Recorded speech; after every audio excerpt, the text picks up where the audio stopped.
اعوذ باللہ من الشیطان الرجیم بسم اللہ الرحمن الرحیم نحمدہ ونصلی علی رسولہ الکریم اما بعد ونعوذ باللہ من الشیطان الرجیم بسم اللہ الرحمن الرحیم۔ میرے بھائیوں، دوستوں، بزرگوں، اللہ تعالیٰ نے میری اور آپ کی کامیابی اپنے دین میں رکھی ہے۔ یہ دین میری اور آپ کی زندگیوں میں کس طرح آ جائے گا، یہ بیان صرف انہی باتوں کے اوپر مبنی ہیں۔ ان بیانات سے اپنی خود کی ترجمانی کرنا اور دین کو اپنے اندر داخل کرنا ہے۔ حضور اقدس صلی اللہ علیہ وسلم اور صحابہ کرام نے دین کے پھیلانے میں جس قدر تکالیف برداشت کی ہیں، ان کا برداشت کرنا تو درکنار، اس کا ارادہ کرنا بھی ہم جیسے نالائقوں سے دشوار ہے۔ تاریخ کی کتابیں ان واقعات سے بھری ہوئی ہیں، مگر ان پر عمل کرنا تو علیحدہ رہا، ہم ان کو معلوم کرنے کی بھی تکلیف نہیں کرتے۔ جو چند قصے آپ کے سامنے پیش کیے جائیں گے، ان میں سب سے پہلے خود نبی پاک صلی اللہ علیہ وآلہ وسلم کے قصے سے ابتدا کریں گے۔ حضور کا ذکر برکت کا ذریعہ ہے۔ نبوت مل جانے کے بعد 9 برس تک نبی پاک صلی اللہ علیہ وسلم مکہ مکرمہ میں تبلیغ فرماتے رہے اور قوم کی ہدایت اور اصلاح کی کوشش فرماتے رہے، لیکن تھوڑی سی جماعت کے سوا جو مسلمان ہو گئی تھی، اور تھوڑے سے ایسے لوگ جن کے علاوہ جو باوجود مسلمان ہونے کے آپ کی مدد نہیں کر سکتے تھے، اکثر کفار مکہ اور آپ کے صحابہ کو ہر طرح کی تکالیف پہنچاتے تھے، مذاق اڑاتے تھے اور جو ہو سکتا تھا وہ کرتے تھے۔ اس سے درگزر نہ کرتے تھے کہ آپ کو کسی بھی طرح کی تکلیف پہنچائیں۔ حضور کے چاچا ابو طالب بھی انہی نیک دل لوگوں میں تھے جو باوجود مسلمان نہ ہونے کے آپ کی ہر قسم کی مدد فرماتے تھے۔ حضرت ابو طالب نے اس وقت تک اسلام قبول نہیں کیا تھا، لیکن وہ نبی پاک صلی اللہ علیہ وسلم کی بہت زیادہ مدد کرتے تھے، حضور کی ہر قسم کی مدد فرماتے تھے۔ 10ویں سال میں جب حضرت ابو طالب کا انتقال ہو گیا تھا، تو کافروں کو اور بھی ہر طرح کے طریقے کار انہوں نے اپنائے کہ وہ نبی پاک صلی اللہ علیہ وسلم کو تکالیف دے سکیں، مسلمانوں کو تکالیف پہنچائی جا سکیں۔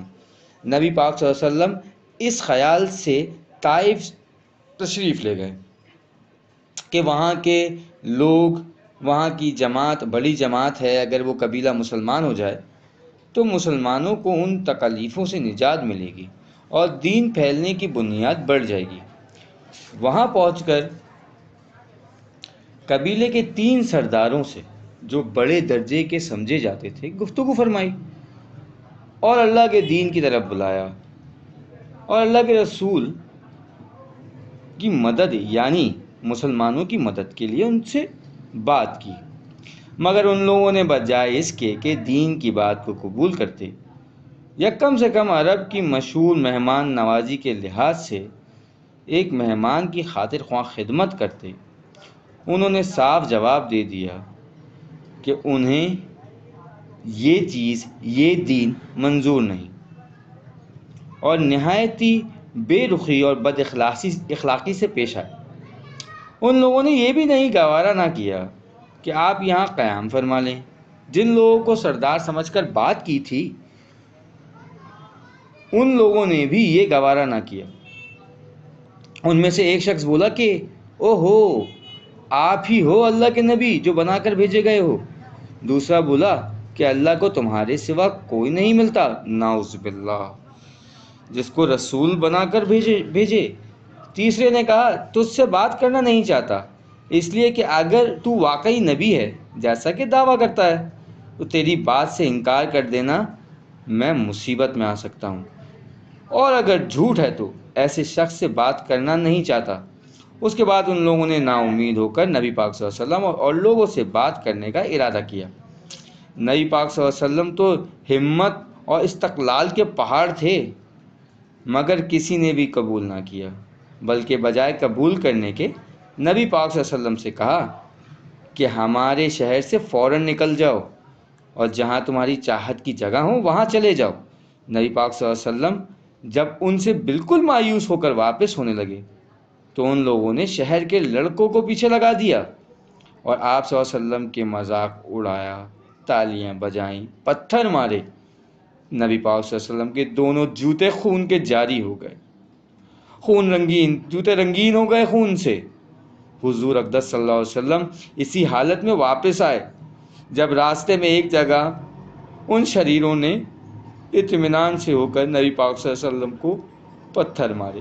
جو پتھر پہاڑی سے نیچے پھینکا وہ اتنا بڑا پتھر تھا کہ وہ نبی پاک صلی اللہ علیہ وسلم کو زیادہ نقصان پہنچا سکتا تھا۔ حضرت جبرائیل علیہ السلام نے اس پتھر کو وہیں روک دیا۔ جو لوگ طائف کی زیارت کے لیے جاتے ہیں وہ اس پتھر کو دیکھ سکتے ہیں کہ وہ پہاڑی پہ ویسے ہی لگا ہوا ہے۔ میرے نبی، میرے نبی، میرے نبی کے ضرب دیکھو، میرے نبی کی طاقت دیکھو، میرے نبی کا حسن اخلاق دیکھو۔ نبی پاک صلی اللہ علیہ وسلم نے فرمایا، اے اللہ، تجھی سے شکایت کرتا ہوں میں اپنی کمزوری کی اور لوگوں میں ذلت اور رسوائی کی۔ اے رب العالمین، تو ہی میرا پروردگار ہے، تو مجھے کس کے حوالے کرتا ہے؟ کسی اجنبی بیگانے کے جو مجھے دیکھ کر ترش رو ہو جاتا ہے اور منہ چڑھاتا ہے، یا کہ کسی دشمن کے کہ جس کو تو نے مجھ پر قابو دے دیا ہو؟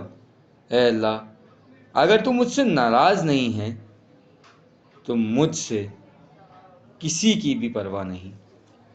یا اللہ، نبی پاک صلی اللہ علیہ وسلم کیا فرما رہے ہیں کہ یا اللہ، اگر تو مجھ سے ناراض نہیں ہے تو مجھے کسی کی بھی پرواہ نہیں ہے، تیری حفاظت مجھے کافی ہے۔ میں تیرے چہرے کے اس نور کے طفیل جس سے تمام اندھیریاں روشن ہو جائیں اور جس سے دنیا اور آخرت کے سارے کام درست ہو جاتے ہیں، اس بات سے پناہ مانگتا ہوں کہ مجھ پر تیرا غصہ ہو یا تو مجھ سے ناراض ہو۔ تیری ناراضگی اس وقت تک دور کرنا ضروری ہے جب تک تو راضی نہ ہو۔ نہ تیرے سوا کوئی طاقت ہے نہ قوت ہے۔ میرے نبی کی اتنی قربانیاں ہیں دین کے لیے۔ میرے بھائیوں، دوستوں، بزرگوں، دین اتنی مشکلوں سے مجھ تک اور آپ تک پہنچا ہے۔ یقین جانے جو حضرات عمرے پہ گئے ہیں، جو مکہ مدینہ کی زیارتوں پہ گئے